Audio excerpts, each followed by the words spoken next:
अस्सलाम वालेकुम स्टूडेंट्स, क्या हाल है। होपफुली आप सब ठीक होंगे। आज जो हमने डिस्कस करना है फाइल्स के बारे में, पढ़ना है हमने।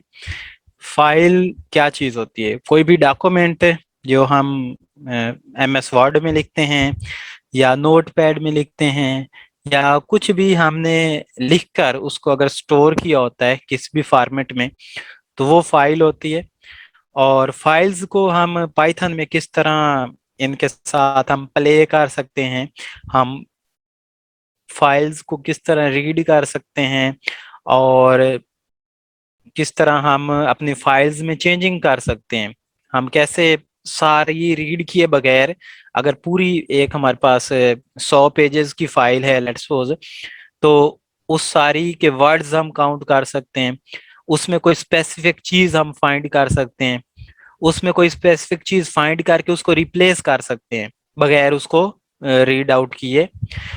तो इसमें ये बेनिफिट होता है कि हमें सारी की सारी जो फाइल हैं वो रीड नहीं करना पड़ती हैं, बल्कि पाइथन 1-2 मिनट, 1-2 मिनट नहीं, 30 सेकंड के अंदर, 20 सेकंड के अंदर, 10 सेकंड के अंदर, 4-5 सेकंड के अंदर, वो डिपेंड करता है कि हमारी फाइल जो है वो कितनी बड़ी है।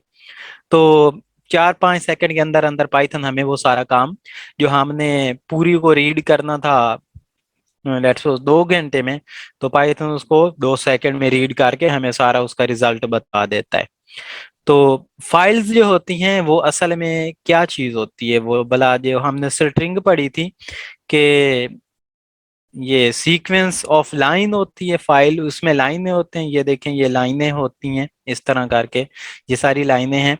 और लाइन का मतलब कि लाइन किससे बनी हुई होती है? स्ट्रिंग से बनी होती है। ये सारे अल्फाबेट्स हैं, वर्ड्स हैं, तो इनको हम स्ट्रिंग बोलते थे। तो ये सारी समझ लें, सारी एक स्ट्रिंग है। और हर हर लाइन जब खत्म होती है तो उसके बाद एक न्यू लाइन स्टार्ट होती है। ये लाइन खत्म हुई, फिर न्यू लाइन स्टार्ट होगी, एक लाइन खत्म होगी, फिर न्यू लाइन स्टार्ट हो गई। तो इस तरह जो फाइल है वो समझ लें स्ट्रिंग ही होती हैं, जो कि मुख्तलिफ लाइनें आपस में कनेक्टेड हुई होती हैं। जैसे कि ये पूरी, अगर लेट्स सपोज ये फाइल एक किस्म की हो, ये सारा पेज है, तो इसमें ये लाइनें हैं सिर्फ, जो कि फाइल के तौर पर हमने स्टोर की हुई हैं। और हर हर लाइन जो है वो एक खत्म होने के बाद एक न्यू लाइन स्टार्ट हो जाती है। आप लोगों ने पहले देखा होगा कि न्यू लाइन हम /n के साथ कोई भी हमने अपनी न्यू लाइन स्टार्ट करवानी हो प्रोग्राम में तो वो करवा सकते हैं। अब हम ये देखते हैं कि इसको ओपन कैसे करना है। ये अभी हम इसको थ्योरेटिकल पढ़ रहे हैं, फिर इसके बाद हम इसको प्रैक्टिकली भी वहां पर करके देखेंगे।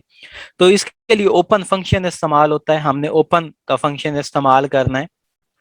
और ये ओपन फंक्शन क्या करता है? हमें फाइल हैंडल प्रोवाइड करता है। ये हमें ओपन फंक्शन मतलब कि फाइल को खोलकर उसकी उसके बारे में जितनी भी इंफॉर्मेशन हैं वो हमें ओपन फंक्शन रिटर्न करता है किसी भी वेरिएबल में।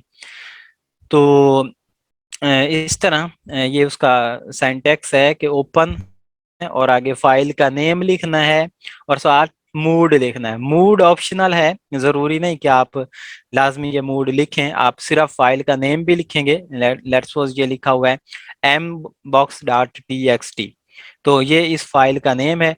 इसको ये क्या करेगा? ओपन फंक्शन इसको फाइल हैंडल एफ हैंड के अंदर स्टोर करवा देगा। ये एफ हैंड फाइल हैंडल के तौर पर वेरिएबल है, नुमेनिक नेम उसका यूज किया हुआ। यहाँ पर हम अपना कोई भी मर्जी का नेम XYZ भी रख सकते हैं।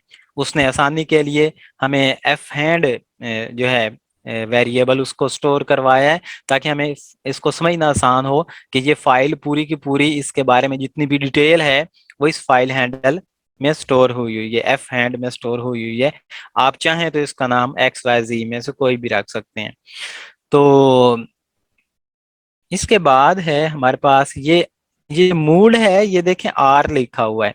तो आर का मतलब है रीड, हम सिर्फ फाइल को रीड कर रहे हैं, हम वहां से डाटा निकाल रहे हैं, वहां से डाटा हमें जो भी चीज चाहिए वो हम ढूंढ रहे हैं। अगर हम इसको W यहाँ पर लिख दें तो फिर इसका मतलब है हम उसको राइट कर रहे हैं, हम उसमें चेंजिंग कर रहे हैं, हम उसमें से कुछ मखसूस वर्ड्स जो हैं वो निकाल कर उस उनको रिप्लेस कर रहे हैं, या हम डिलीट कर रहे हैं उनमें से कुछ लाइनें, तो वो फिर उसका मूड क्या होगा, डब्ल्यू होगा, यानी कि राइट। और ये ऑप्शनल है, अगर आप देंगे तो वो वाला काम होगा, अगर नहीं देंगे तो सिर्फ फाइल, सिंपल फाइल जो है वो हमारी ओपन होकर रीड फंक्शन के तौर पर हमारे एफ एंड में स्टोर हो जाएगी। भाई इसको हम सिर्फ रीड कर सकेंगे। ये हैंडल क्या है, आपको बताया है कि ये फाइल के बारे में इंफॉर्मेशन देता है कि ये देखें, ये ओपन का फंक्शन जो है ये फाइल को ओपन करके लेट्स सपोज उसकी सारी इंफॉर्मेशन जो है वो इस वेरिएबल में स्टोर करवा देता है। इस वेरिएबल में ये सारी इंफॉर्मेशन स्टोर होती हैं, उसको हम क्या कहते हैं, हैंडल कहते हैं। तो फाइल हैंडल है, फाइल को रीड करता है, फाइल के बारे में इंफॉर्मेशन इसमें होती है। मैं बार बार बता रहा हूँ, इसका नाम एफ हैंड हमारी आसानी के लिए रखा हुआ है, आप कोई भी नाम इसका यहाँ पर यूज कर सकते हैं। तो इस वेरिएबल को हम प्रिंट करवाएंगे, तो ये देखें ये पूरी फाइल के बारे में सारी उसने इंफॉर्मेशन हमें दे दी है इस हैंडल ने। अब ये क्या करता है, इससे हम फाइल ओपन भी करवा सकते हैं, इसको हम रीड भी करवा सकते हैं फाइल इस वेरिएबल के थ्रू। क्योंकि इसीलिए तो इसको हम फाइल हैंडल के तौर पर यूज करते हैं कि इस वेरिएबल को हमने कहना है कि ये ओपन करो, रीड करो, राइट करो या क्लोज करो। तो क्योंकि सारी इंफॉर्मेशन इस हैंडल के अंदर, इस फाइल्स के बारे में जितनी भी इंफॉर्मेशन है वो इस हैंडल के अंदर स्टोर है, तो हम इस हैंडल को यूज करते हुए, यानी कि कोई भी वेरिएबल जो हमने यहाँ पर नाम उसका रखा हुआ है उसको हम यूज करते हुए एफ हैंड यूज कर लेंगे, तो वो आसानी रहेगी हमारे इसको ट्रीट करने में। इसलिए ये यहाँ पर एफ हैंड लिखा हुआ है, आप कुछ भी कर सकते हैं।